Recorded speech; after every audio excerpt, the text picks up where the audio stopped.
we really do want to make sure that we're protecting and executing on the core. I would say the big focus over the last few months has been launching our headquarters. So we just earlier in January launched what we call HQ3. Very happy to welcome Andrew Yaffe. He's the CEO of Dude Perfect. You can find them on every social channel, but mainly on YouTube is where I subscribe to them. Andrew, welcome to the podcast. Thanks so much for having me, Sean. Not a problem at all. I always ask people at the start of my interviews how they got their start in the world of sports. What about yourself? What was your first foray into the world of sports business? Yeah, I started my career in high school as an intern in the National Football League's officiating department. And my job as a summer job was to clean their supply closet and mail the NFL officials their penalty flags and their jerseys. Actually, up there, I have a number of official NFL penalty flags that I borrowed from the supply closet, I guess, almost 25 years ago. But I started there, graduated from that. They hired me to be an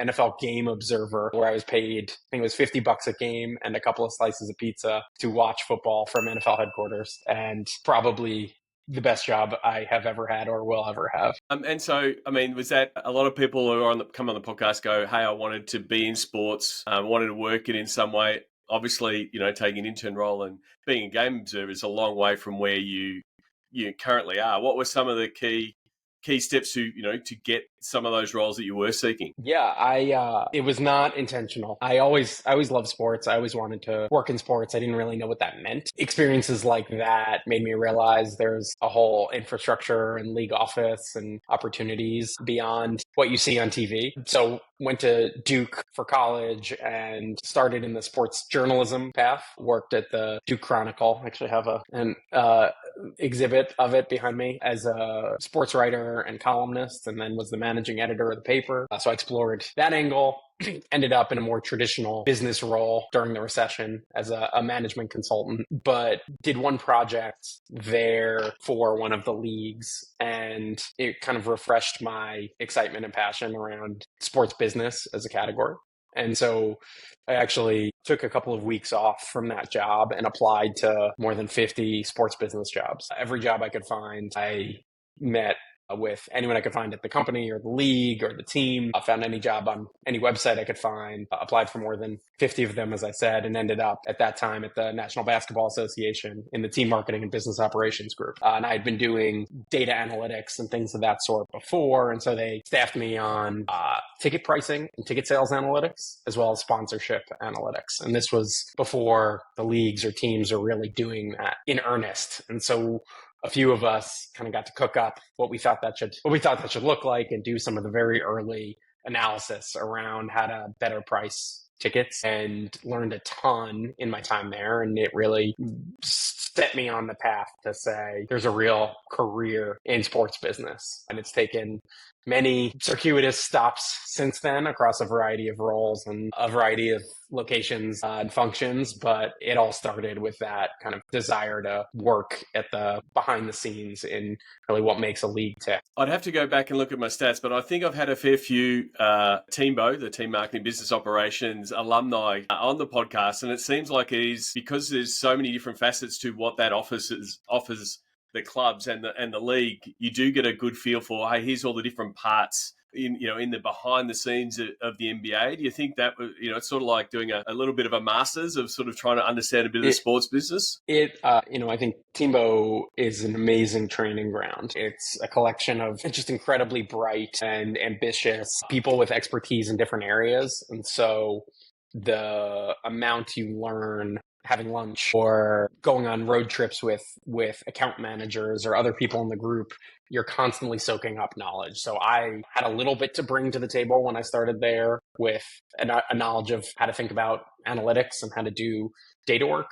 But the amount I learned about sponsorship and how to actually sell tickets and how to think about marketing a team and social and digital from some of the best minds in each of those areas across sports was incredibly valuable. And so I think it's that cross-pollination of the different areas of expertise that really sets it apart and really gave me insight into the broadest possible sports business background and really set me up well for everything I wanted to do going forward. And then looking over some of your roles in the NBA, you had a real strong global focus and a global strategy focus in a number of your roles as you sort of worked your way up the chain at the NBA. What was I guess what did that role entail, and what were some of the key projects that were work from a global growth and a global strategy point of view? Yeah, so when I, after Teambo, went to business school and then eventually came back to the league and worked on the strategy team. And we were responsible for both domestic and international strategy. But yes, for a league like the NBA, global growth was a critical part of it. Some of the things that group worked on included launching the Basketball Africa League and some of the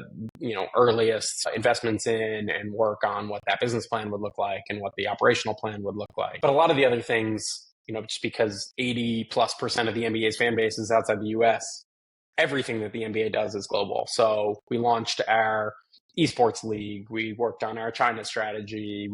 I launched the Junior NBA, which is our youth basketball world championship that had teams from across the world come to Orlando to participate in the championship.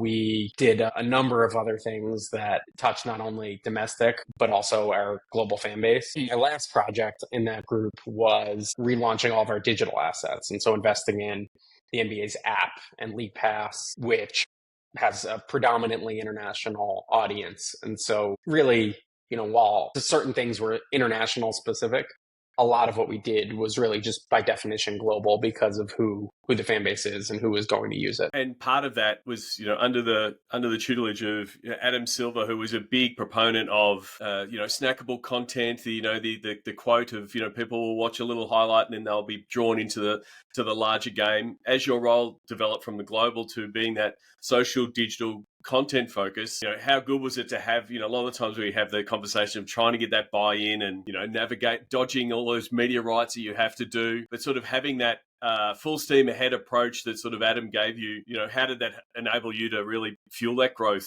especially from a content point of view? Yeah, I think the foundation that the NBA had built over many years was incredible, and that I could lead an organization with such expertise and such experience and such a big audience on social really gave us a lot of room to continue to experiment and take risk and innovate because we were so good at the core of it. We had really meaningful followings. We had really meaningful revenue bases. We obviously had to continue to invest to grow those, and it wasn't easy. But because we were so good at the day-to-day, it allowed us to take some of the bigger swings and think and do some of the more fun and innovative and creative things. And I think that's something, Adam was also very passionate about, was continue to push, continue to be first, continue to identify ways to grow the audience and grow our business via social and digital. I mean, you mentioned the word innovation, and sometimes that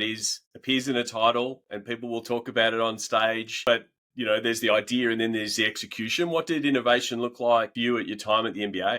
It looked different in a few different periods. At one point, I was the head of innovation, I think was my title. I can't remember exactly. But the way we defined it was entering new business areas. And how do we take the brand and the assets of the NBA and go do new and exciting things that are valuable to our teams, our owners, our players, all the stakeholders in the ecosystem. And, I think there's sometimes organizations can get trapped in shiny object syndrome of doing something that looks cool or chasing whatever's in the headlines. Like, I think we tried to stay very grounded in what do we think will drive long-term value to the business over time? What do we think will more passionately engage our, billion plus audience?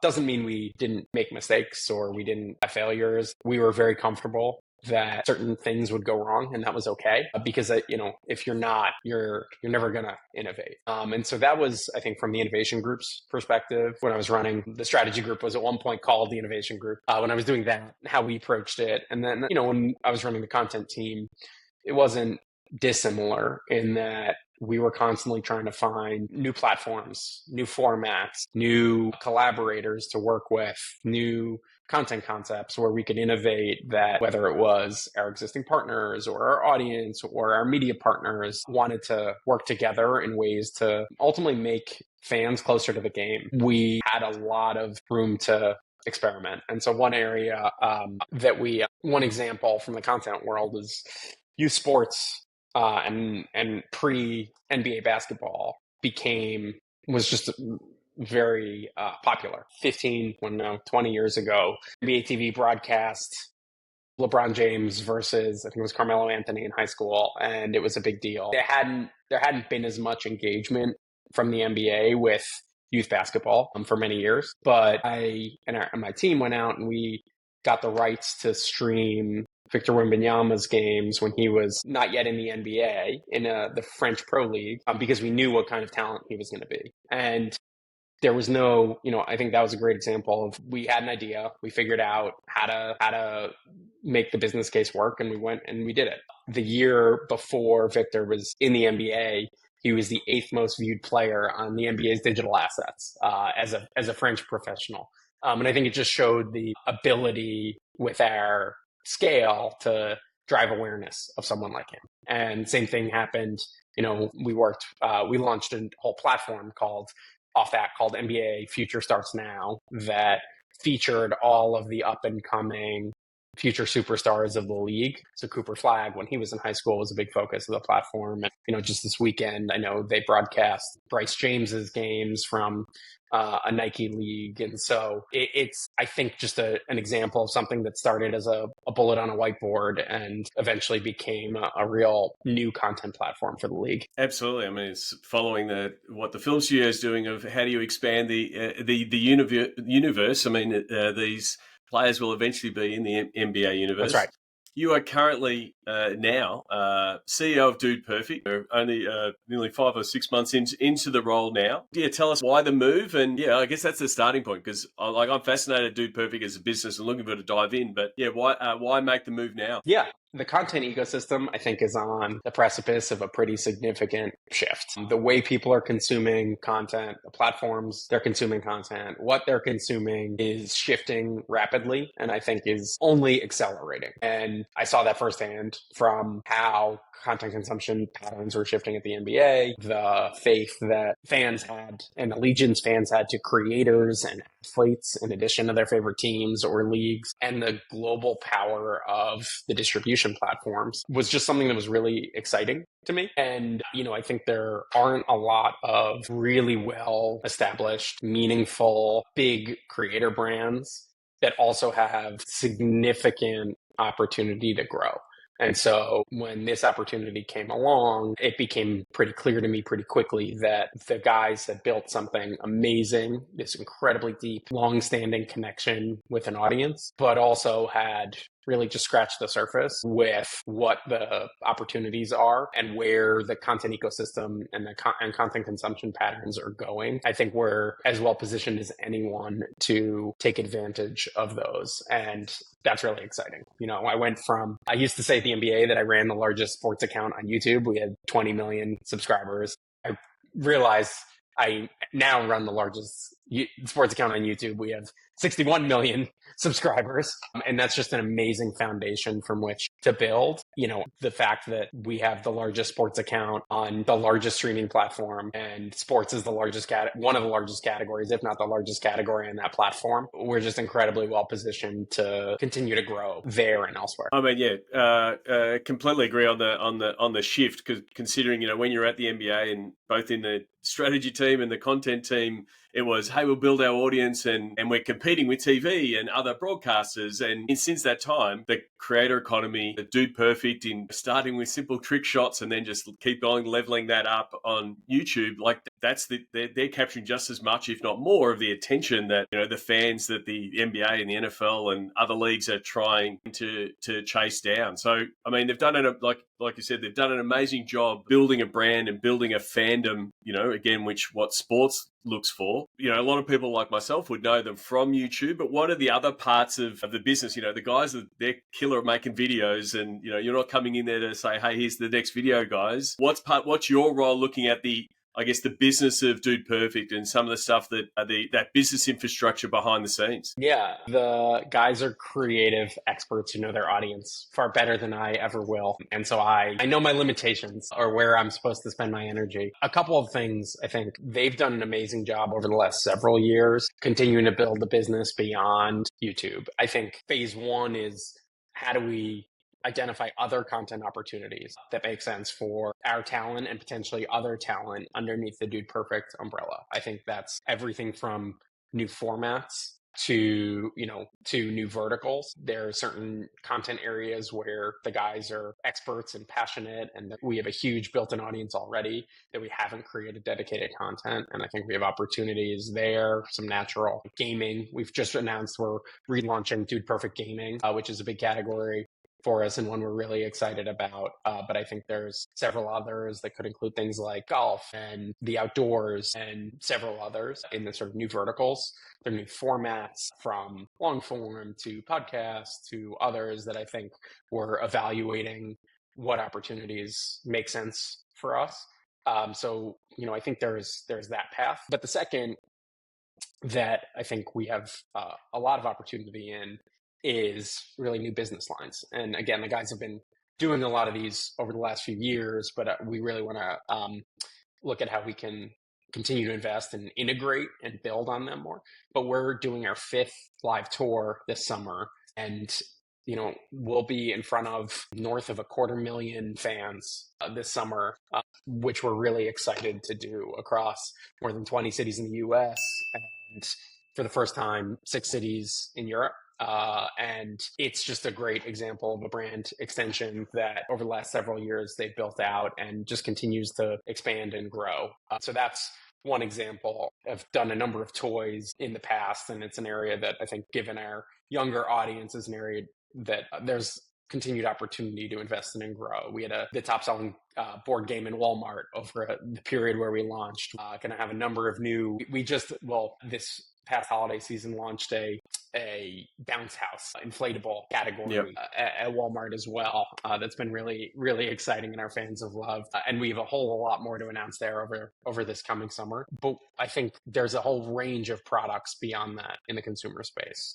We have a great deal with Body Armor and have collaborated with them on products that have sold incredibly well. And we're soon to announce our next collaboration with them this spring, which we're really excited. It's a fun flavor coming soon, but that's one that's, I think, near and dear to us. And so I think they're just examples of, there are a lot of things where, given the size of our audience and the affinity and resonance and consistency of our brand, we can find products that we truly believe in and experiences that we really think make sense for us and our talent. Lots of brands want to work with us to identify ways to get consumers those experiences and products. And so those are, I think, some of the near-term expansion opportunities for us outside of the YouTube channel. One of the things I wanted to ask, because a lot of the creators, come from the content first, platform first, get their data from the platform. But, if you look at the sort of the traditional sports, it is ticketing based and data based, and you're analyzing that.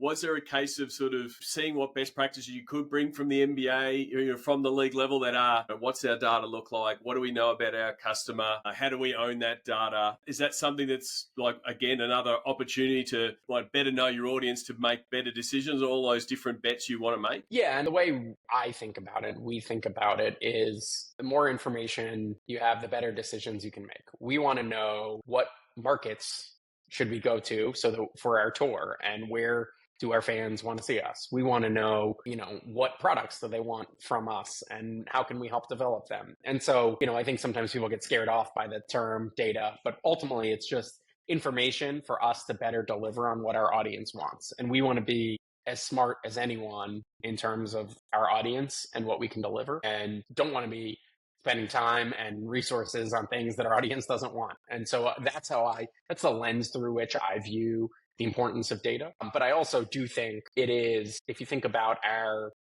experiences or our offerings, we do want to put our audience or our fans at the center and think, okay, if this person comes to us and says, I really like outdoors content, they should have a different interaction with the Dude Perfect ecosystem. That maybe, Bass Pro Shops is a great partner of ours. Maybe they want to see more of our integrations with Bass Pro Shops, or maybe there's a different product line that we want to introduce to them than if they're coming to us via golf content, and where there's a different set of partners or products or experiences that we want to put in front of that audience. So I do think having that as the whole Dude Perfect ecosystem fit together with the fan at the center is someplace we'd like to get to. We're not quite there yet. Honestly, I don't think that many sports teams or leagues are there yet. Yeah. It's not easy, but I think that's a journey we're certainly starting now. One of the attractiveness of having that, large, connected, engaged audience is having brands come to you and say, Andrew, we want to reach that audience. It's an audience that we have trouble reaching with. What are the steps that you take? Because it's, someone could always come with a big bag of cash, but you're also got to protect your fan base, your consumers. What are some of the things that you do to sort of, I guess, sense check those brands, but then also make sure that it is an authentic integration? Yeah, I mean, we're fortunate in that we can be very selective in the brands that we work with, and they're all very authentic brands that we use, products that we use, food that we eat, and most of our deals start with a love of the content and a relationship. We have a very high value audience. 70% of our audience is 34 and under, very high or above average income, really, parents and kids, like very attractive audience for brands. And so when we're having conversations with brands, it's often less about exactly how much audience are we going to deliver. And it's more about how do we create an authentic, deeply integrated experience that resonates for your brand, that solves whatever problem your brand is trying to solve. And one that makes sense for us. So there was a video being filmed at our headquarters today that I can't get too deep in the creative, but it's there's a very specific, the brand came to us with a very specific ask that they wanted to communicate to their audience. And we built an entire creative content plan around that. And I think that's something that there's very few scaled media brands or content brands can deliver. We have the nimbleness and the flexibility to deliver fully custom brand solutions at scale. You usually can either get fully custom creator solutions to a small audience or things like league or team or player sponsorship to get the scale that are far less custom and are more logo and impression oriented. We can provide real affinity and integration. So our latest Bass Pro Shops video was Tyler doing an 11-day deep sea fishing expedition to try to catch 1,000-pound marlin. Like, for a Bass Pro Shops, there is nothing more. They can't get that from anywhere else. And it can get, the Instagram reel alone, I was looking this morning, reached 15 million, had 15 million views of one reel that was a 30-second cut of that video. And so there aren't many places that brands can get both that custom and scaled solution. And so we're trying to find, the cut against that is we can't deliver that for 100 brands. It's one of the reasons we're selective and we don't have sort of a rate card out all over the place, is that there's only a few slots that we can supply that for. And we try to get really deep, and we have really deep long-term partners that love that we know a lot about, that we understand what their annual goals are, their quarterly goals are, and we're trying to build the right creative to help support that. And we can do that for a dozen partners or 15 partners. We can't do that we don't aspire to be like the NBA or the Dallas Mavericks that are doing that for 100 partners. Like, we just don't have the capabilities to deliver that custom solutioning for that many. But one of the points you did say is that nimbleness. As much as, the NBA has its structure of the season and the tentpoles of the All-Star and the playoff and the finals, you can't script that. You don't know who's going to be in there. You don't know if you're going to get access to those players. Right. If that player rolls an ankle the day before the shoot, then that whole shoot is gone. Like, it must be good to have some of that freedom to go, we're going to ideate this idea, this concept and, shoot it. Obviously, you've got the limitation of you can only stretch the guys as doing so many things, but at least you can say we can lock those guys in for this day to be in this place. Yeah, I mean, I got a Steph Curry jersey behind me. We worked with Steph a couple of months ago, and I think it's a great example where Rakuten, who's the Warriors jersey patch partner and an endorser of Steph, said, we really want to make a big splash with our new City Edition jersey that we're the patch partner of. How can we launch a high impact piece of content in mid-October, right before that jersey is revealed, to drive awareness of it? And we said, we got this, and put together a content plan that involves Steph and Rakuten and the jersey and a whole series of kind of challenges around that. And the core 30-minute video is north of, I think, 12 or 15 million views.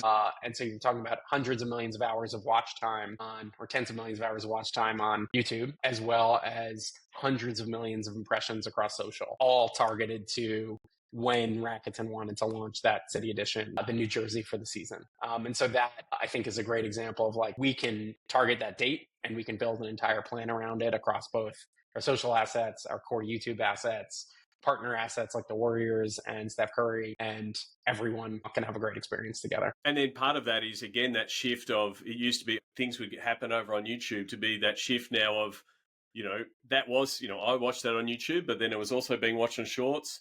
And then it was also being rebroadcast or shared on actual broadcast. And that was the other part I want to discuss, of how the Do Perfect team are appearing up on altcasts, or what, the college football pre-game, those kind of things. Because again, a traditional media is going, we want to talk to that audience. The Do Perfect are a reason that younger audience might flick the channel to turn on ESPN or a different altcast. How much of those I guess opportunities sort of just widening the universe for Dude Perfect? Yeah, I mean, we love those opportunities because they're fun, first and foremost, and because they're authentic. We're all big sports fans, and we wouldn't do this if we weren't. Being, the guys getting to be on College Game Day or be on Monday Night Countdown. One of my favorite bits we did was we set the world record for longest hot dog toss into a bun. And Jason Kelsey caught that from Tyler on Monday Night Countdown.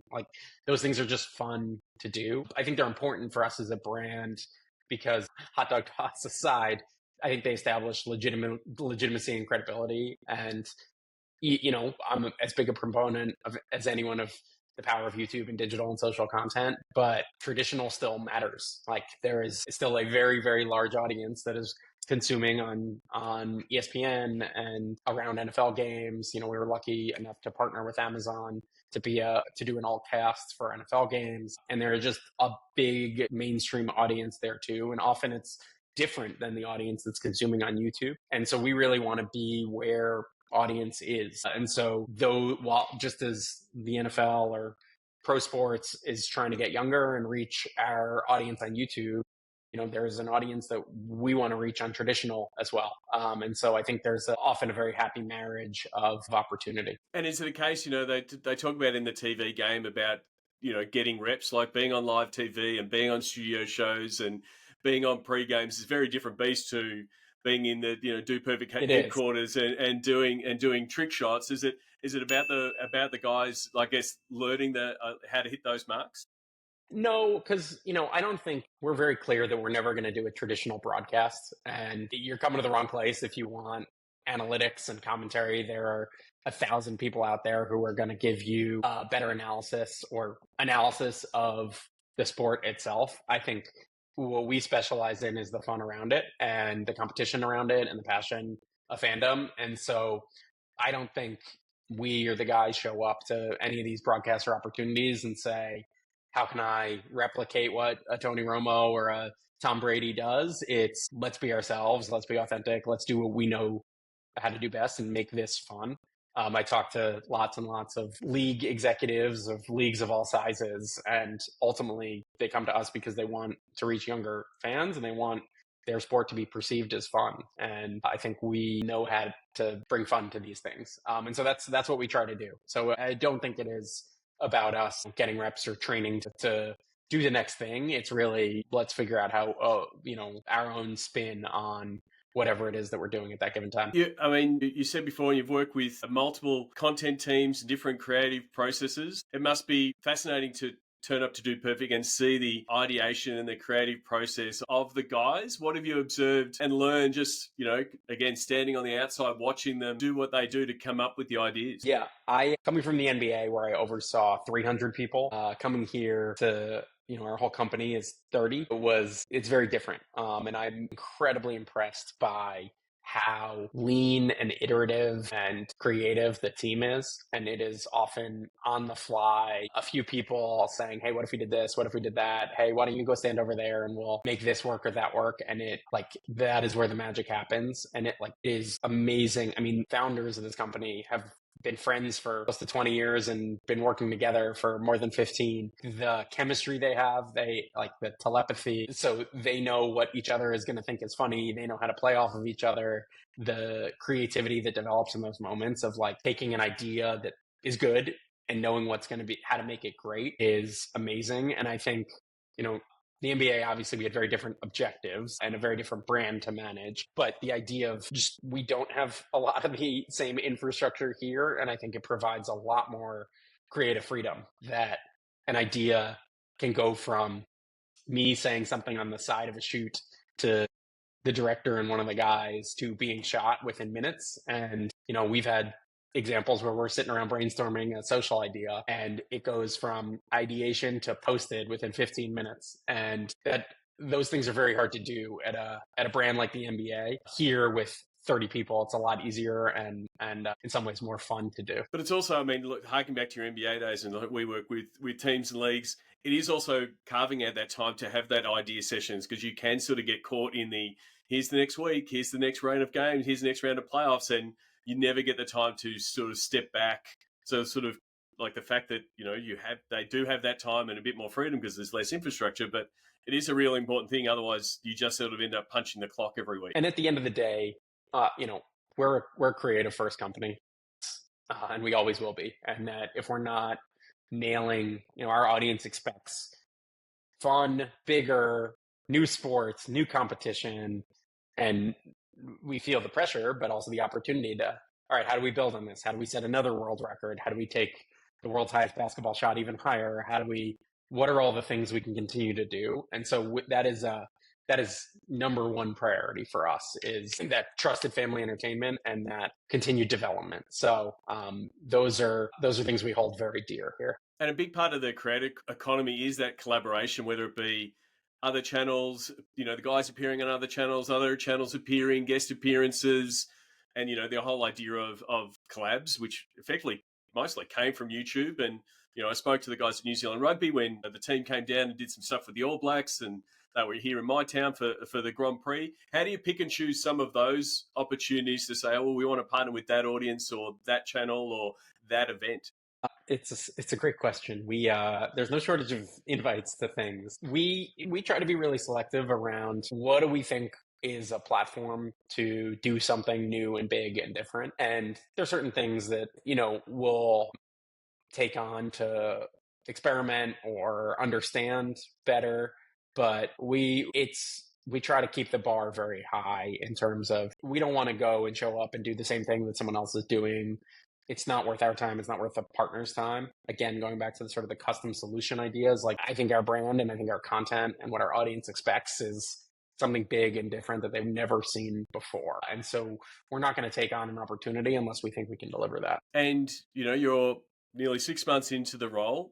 What excites you for the future, for the next 12 to 18 months at Dude Perfect?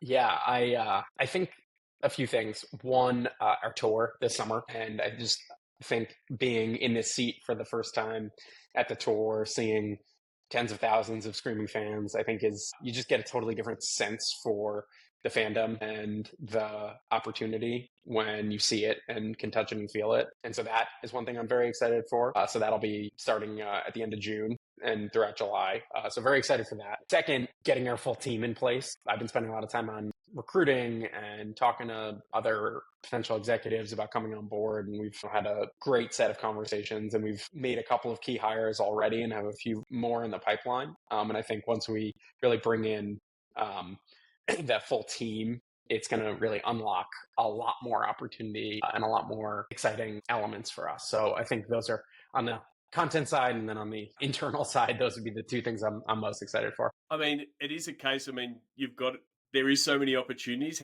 and small teams. You've got to really sort of lock in and say, hey, we're going to get this right, get the process right, and then move on to the next, because otherwise you could do a lot of things really poorly. Is that sort of your focus right now?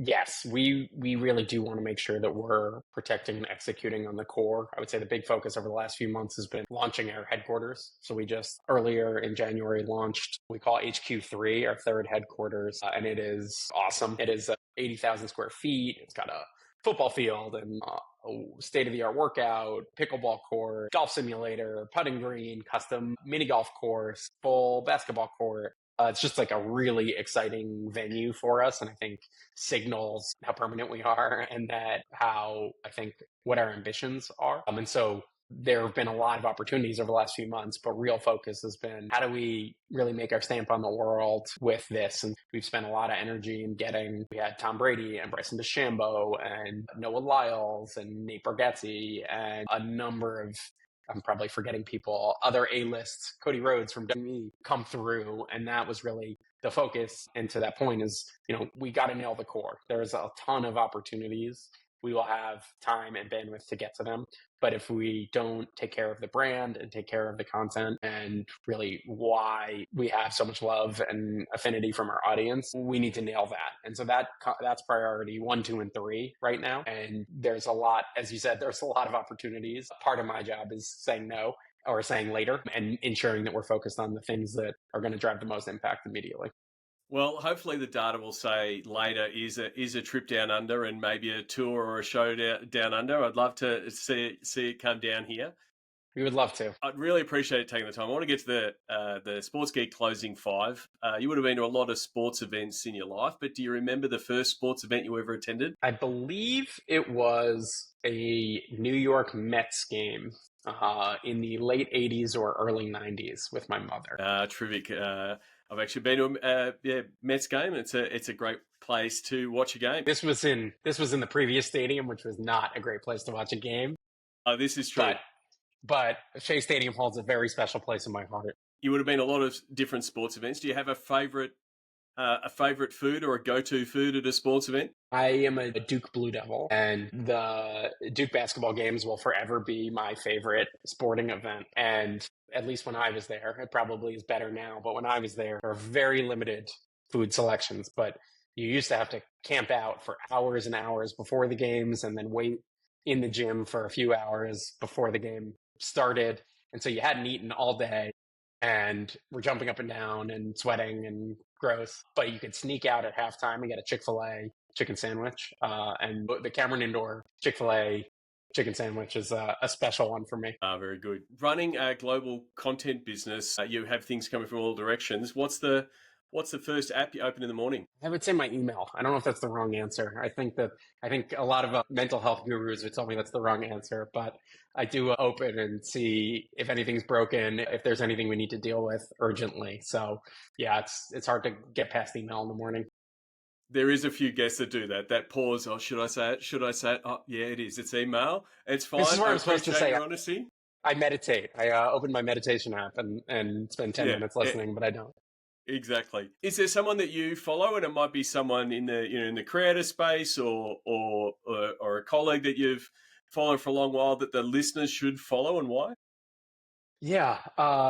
Let's see. There's a number of people. One who I think that's really interesting and a little bit offbeat. There's a woman named Casey Lewis who writes a newsletter around what Gen Z is consuming on social, and I think it isn't always the most directly applicable for us, but I think just given our audience, it's really helpful to stay on top of trends and understand a different perspective, and is a little bit outside the traditional sports business lane. And so I think that's a really helpful one for me. And lastly, I always ask this question personally, and then also from the brand, so from a dude point of view, but what social media platform is your MVP? It's got to be YouTube. I think the interplay of shorts and long form, amazing reach, the global nature of it. I think it's where I spend a lot of my time and an increasing percentage of my time, because there's just so much content, especially as YouTube gets deeper into, live sports adjacent content, YouTube TV integrations. I think there's just the ecosystem there is just incredibly powerful. So it is certainly my MVP. And I mean, on that, you would have been at the NBA when people were like, sports overall were sort of awkwardly half using YouTube. Part of it was the TV rights and the media rights. And, when people talked about social, YouTube was sort of, it's just a video platform over here. But it, obviously it has accelerated. And sort of that shift, we're seeing that shift of more sports putting more content on there, sort of following the creators in. Is that sort of how you sort of see YouTube, especially in the last 8 years or so, just really take off? Yeah, I mean, I think a lot of the other platforms have experimented with live or long form content. No one else has really done it successfully or well. And if you look at how sports fans like to consume, they want short form, long form, and live. YouTube is the only one that can deliver all of that in a really integrated way. And I think YouTube has done an amazing job of penetrating the living room experience. More than half of all YouTube content is now consumed on the big screen. And I think it just creates, for a long time, YouTube content has been really premium. I think people are finally starting to catch up with the perception that it's not cat videos, it's not, kids in their basements. There's real premium TV worthy content of 25, 30 minutes, an hour that people want to watch in a lean back way on their living room. And I think there aren't really, the other platforms don't have all of those different elements at the same place. Yeah, definitely. I do think that early adoption of YouTube being on the smart TV, and that's where people are consuming it, has been a big part of that shift, and the fact that it is, yes, starting to skew older and being more accessible and being more mainstream. Andrew, I really do appreciate you taking the time. Hopefully we can connect in real life when either in my travels or your. All the best for the year ahead at Dude Perfect. What's the best way if someone was to reach out and say, Andrew, I really enjoyed the podcast, and just to say thank you? What's the best platform for them to do that with you? Probably reaching out to me on LinkedIn, I would say, is probably the easiest way to get to me. All right. Well, thank you very much, Andrew. I really do appreciate it. All right. Take care.